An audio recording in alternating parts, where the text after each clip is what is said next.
प्यारे विद्यार्थियों, आप सभी को मेरा नमस्कार। मैं डॉक्टर नेमीचंद कुमावत, सहायक आचार्य हिंदी विषय, राजकीय महाविद्यालय की आपकी इस स्नातक प्रथम वर्ष विषय हिंदी साहित्य के प्रथम प्रश्न पत्र की आज की इस ऑनलाइन कक्षा में मैं आप सभी का स्वागत करता हूं। प्यारे विद्यार्थियों, पिछली हाल ही की 2-3 ऑनलाइन कक्षाओं से हम पढ़ते आ रहे हैं आपकी पाठ्यपुस्तक के 11वें अध्याय मीराबाई के पदों पर हमने विस्तार से चर्चा की है। और इस आपकी जो पाठ्यपुस्तक के प्राचीन काव्य, इसमें कुल 12 अध्याय संकलित हैं और 12 कवियों की कविताएं उनमें सम्मिलित हैं, जिनमें से आरंभिक 10 अध्यायों को हम पहले पढ़ चुके हैं और ये 11वां अध्याय इन पिछली 2-3 ऑनलाइन कक्षाओं से हम अध्ययन करते आ रहे हैं इस अध्याय का। और इसमें मीराबाई की कुल 25 पद संकलित हैं, जिसमें से हमने आरंभिक 9 पदों का पिछली 3 ऑनलाइन कक्षाओं में हम अध्ययन कर चुके हैं। और आज उसी क्रम को जारी रखते हुए आज की इस चौथी ऑनलाइन कक्षा में हम मीराबाई के 10वें पद को हम पढ़ेंगे। तो एक बार पुनः आप सबका स्वागत। आइए हम शुरू करते हैं। मेरे तो गिरधर गोपाल दूसरों ने कोई।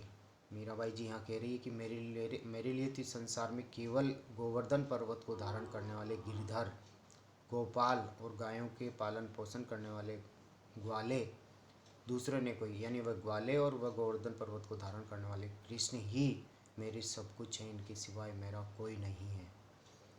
झांके सिर मोर मुकुट, और मीराबाई जी उनका पूरा परिचय देते हैं कि जिनके सिर पर मोर पंखों का बना हुआ मुकुट सुशोभित हो रहा है, वही इस संसार में मेरे पति हैं। लौकिक पति भोजराज जी भले ही हो या न हो, लेकिन मेरे तो पति श्री कृष्ण के, मैं मन से श्री कृष्ण, जिन्होंने मोर पंखों का मुकुट धारण कर रखा है, उनको ही मैं मन से पति मान चुकी हूँ, अपने आप को पत्नी रूप में समर्पित कर चुकी हूँ। छाड़ी दई कुल की कहानी, और इनके लिए मैंने छाड़ी दई यानी छोड़ दी कुल की, अपने वंश परंपरागत की जो कहानी यानी मर्यादाएँ हैं, उन वंश परंपरागत उन मर्यादाओं का मैंने त्याग कर दिया, परित्याग कर दिया। का करी है कोई, और इन परित्याग करने के उपरांत कृष्ण के प्रति मेरा जो प्रेम हुआ, जो भक्ति हुई, उस भक्ति को लेकर के कोई मेरा कुछ भी नहीं कर सकता। का करी है कोई, अर्थात कोई क्या कर लेगा। मैंने कुल की मर्यादाएं छोड़ दी हैं। मोर पंखों का मुकुट धारण करने वाले कृष्ण को मैंने अपना पति मान लिया है, उनके सिवाय मेरा संसार में कोई नहीं है। तो मेरा इस कार्य व्यवहार को देख करके कोई क्या कर लेगा, कोई क्या बिगाड़ लेगा, ये आत्मविश्वास मीराबाई यहाँ अभिव्यक्त कर रही हैं। अगली पंक्ति है, संतन ढिंग बेटी बेटी लोक लाज खोई। मीराबाई जी कह रही है कि संतों के साथ में, ढिंग यानी साथ में, उनके पास बैठ बैठ करके मैंने लौकिक मर्यादाओं को, मान मर्यादाओं को खो दिया है, इनका परित्याग कर दिया है। मैं मान मर्यादाओं की परवाह नहीं करती हूँ, संतों के साथ बैठने से ही मेरा मन रमता है। अंशुवन जल सींची सींची प्रेम बेल बोई। अंशुवन जल का यानी आंसुओं के जल, वियोग वेदना के जल से कृष्ण को पति रूप में प्राप्त करने के लिए वियोग वेदना मीरा ने सही है, एक वियोगिनी स्त्री के रूप में उन्होंने। तो कह रही कि सांसारिक लोकापवादों की परवाह किए बिना ही श्री कृष्ण को पाने के लिए उनके वियोग में मैंने जो कष्ट झेले और आंसुओं से जो आंसू बहाए हैं, उन्हीं से मैंने ये एक तरह से एक बैल जो है सींच सींच करके मैंने प्रेम की बैल को बोया है कृष्ण का। और हमारी प्रेम रूपी जो बैल है, इसको मैंने आंसुओं से सींचा है, सांसारिक जल से नहीं। अब तो बेल फैली गई है, और अब वह प्रेम रूपी बेल पूरी तरह से फैल गई है, संसार में उसका प्रचार प्रसार हो गया है, वह छिपाए से नहीं छिप सकती। आनंद फल होए, और अब तो उसमें श्री कृष्ण की प्रेम भक्ति से मिलने वाला आनंद रूपी फल ही उस पर प्राप्त होने वाला है। आगे की पंक्तियाँ में मीराबाई कह रही है, दूध की मथनियाँ बड़े प्रेम से बिलोई।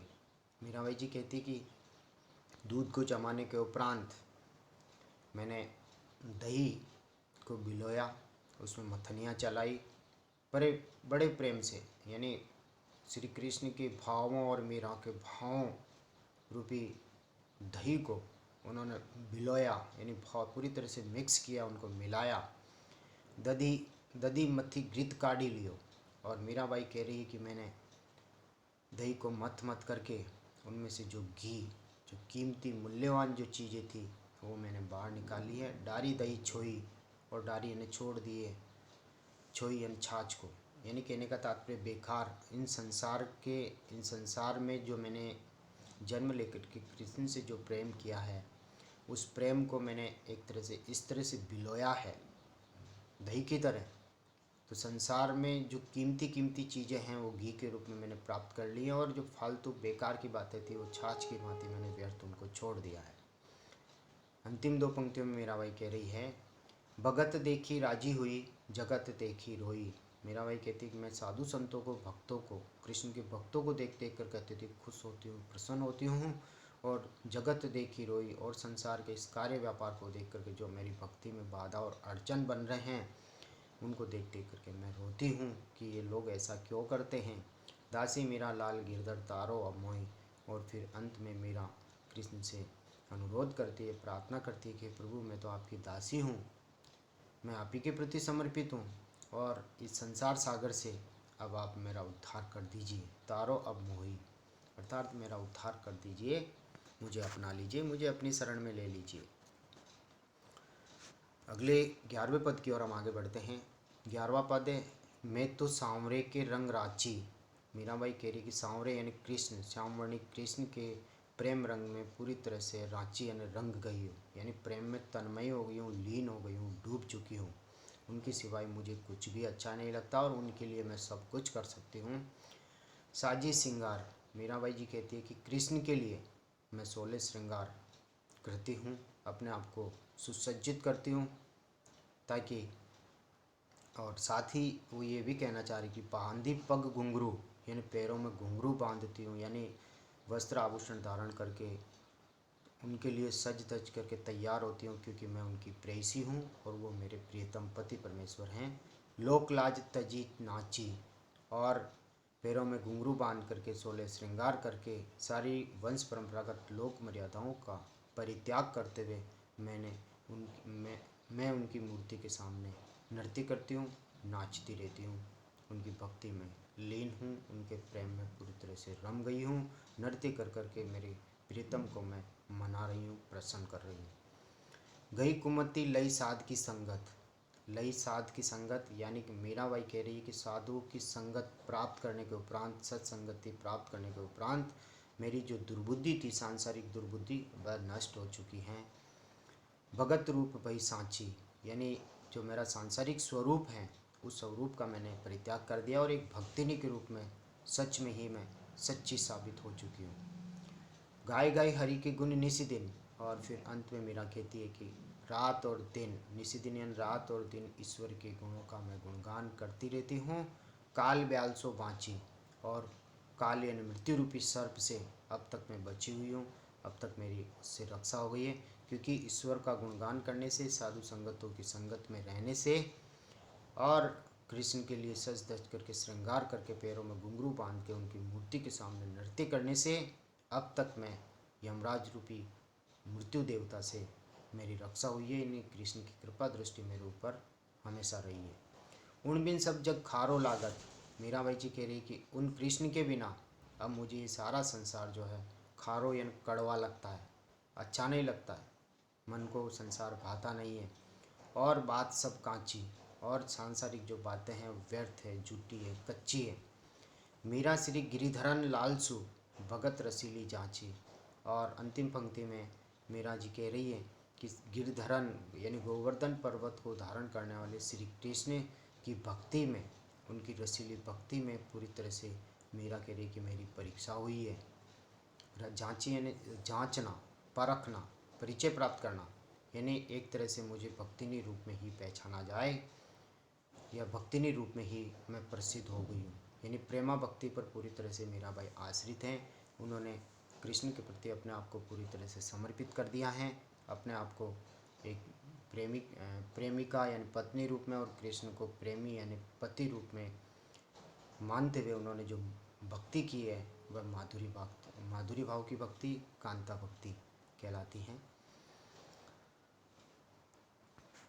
11 पदों तक हम अध्ययन कर चुके हैं।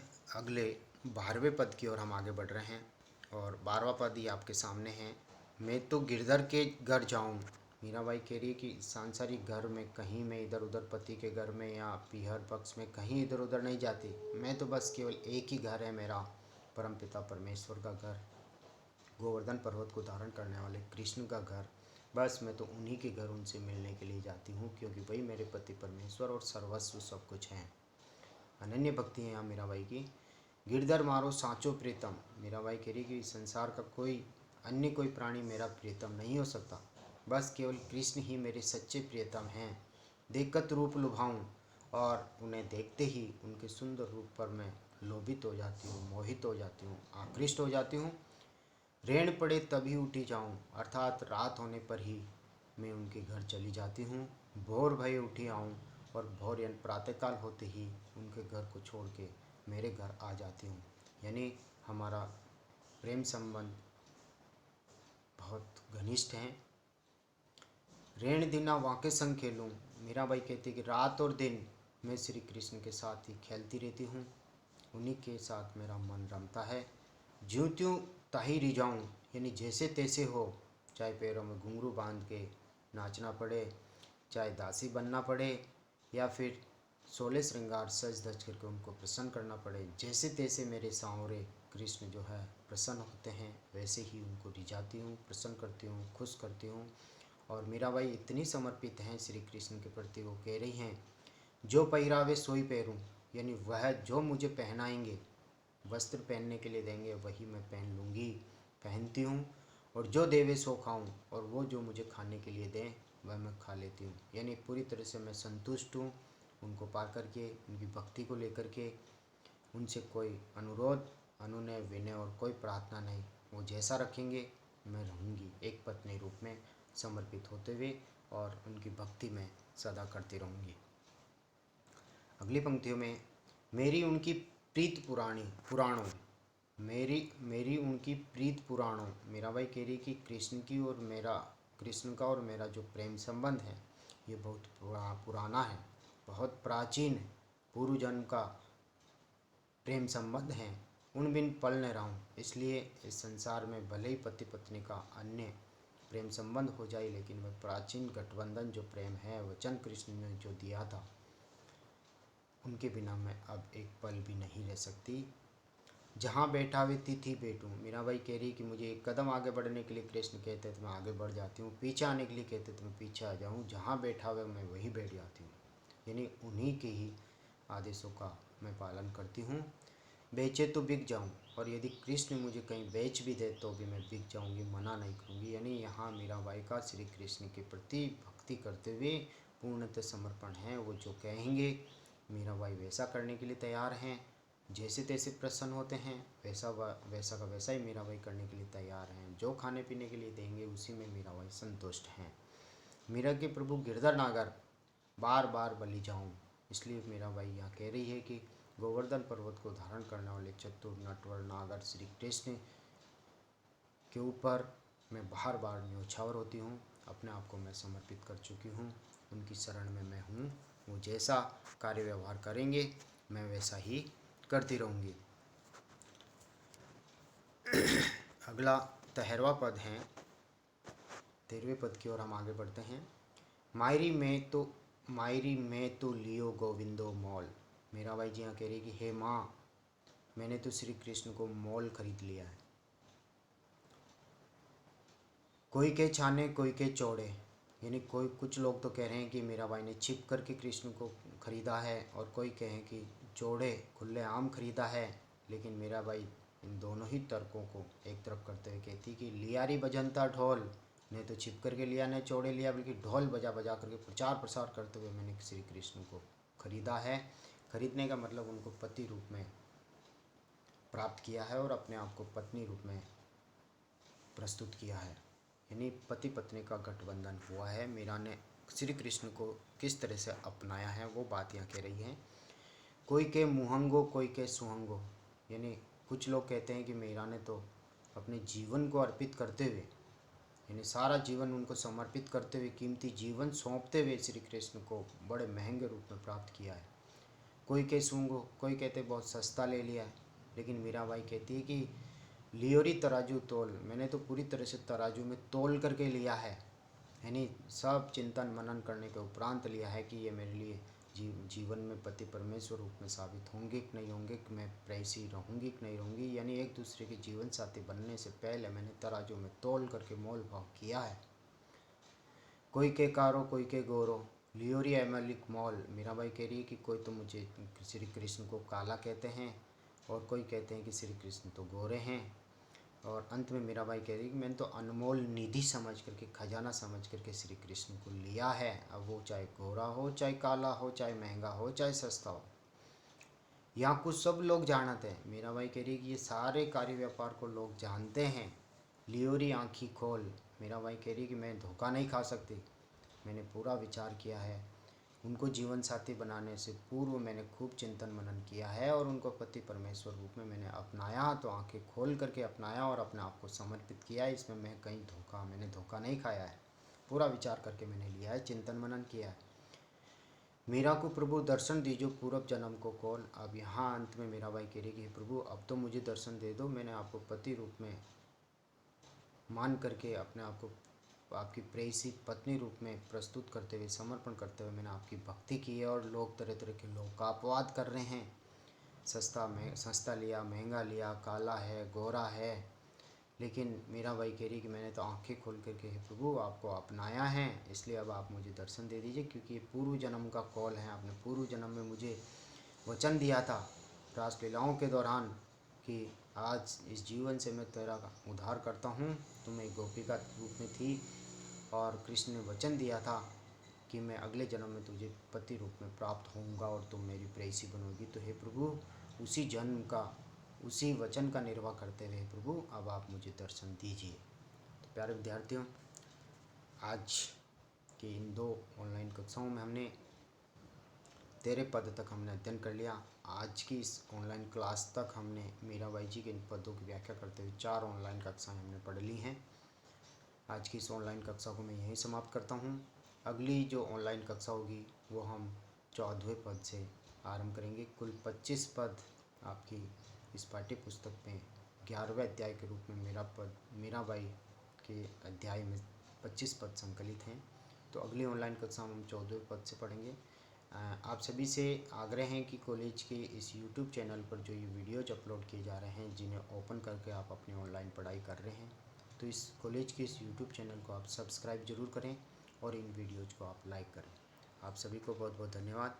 जय हिंद, जय भारत। Thank you.